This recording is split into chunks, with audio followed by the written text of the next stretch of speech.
Fresh details have emerged as far as investigation into the case of two Manipuri women being paraded naked is concerned. If you recall, this case happened last year when Manipur violence was at its peak. The incident happened and the world got to know about it only once the video started circulating, once internet came back to the strife-torn areas. Now, the fresh details suggest that these two Manipuri women from the Kuki-Zo community had actually managed to reach a police vehicle when they were being assaulted by the mob, and they had pleaded for the policemen on duty for help. They had requested the police driver to drive the vehicle away from the mob, but instead they were told, allegedly by the police driver, that the keys of the vehicle were not available. And then subsequently the mob reached them. The two women and the two male relatives were pulled out of the car by the mob, and that's when the real ordeal began. The women were stripped, one of the men were killed, and it seems that the policemen on duty, not just the two who were inside the vehicle, the driver and one more person,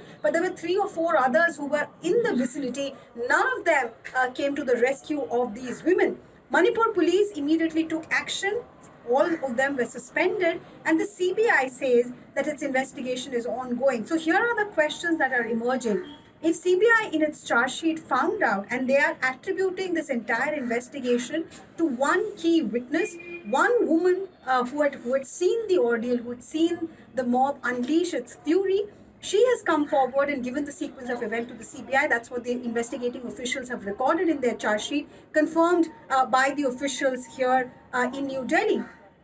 So what is it that they're saying? They're saying that this woman gave the version, and that version was corroborated but by what the survivors also said.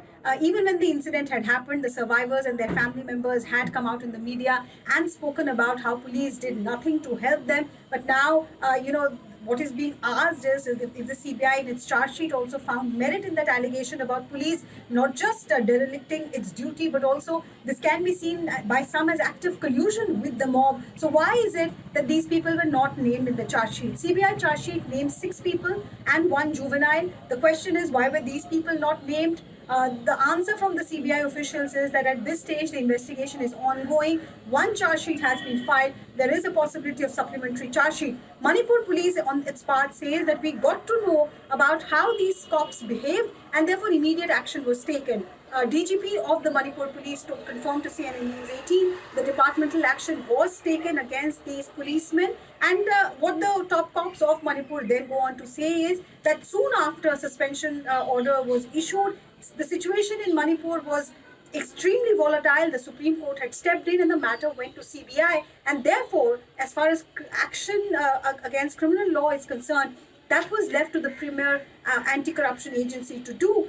What the Manipur police is also underlining is that yes, these cops were found guilty of not doing their duty properly. That is why a suspension order was issued. But it is wrong to taint the entire police with the same brush, because the action was also initiated by the force itself. So that's a distinction that they are making. But it is appalling for people there in Manipur and for the rest of the country to realize exactly what had happened to these two women.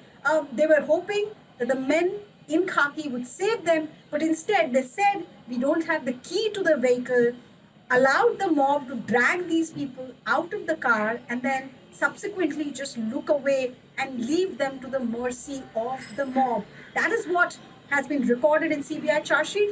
We'll have to wait and see how the court really takes it, if the court suo moto asks for further criminal action against these policemen.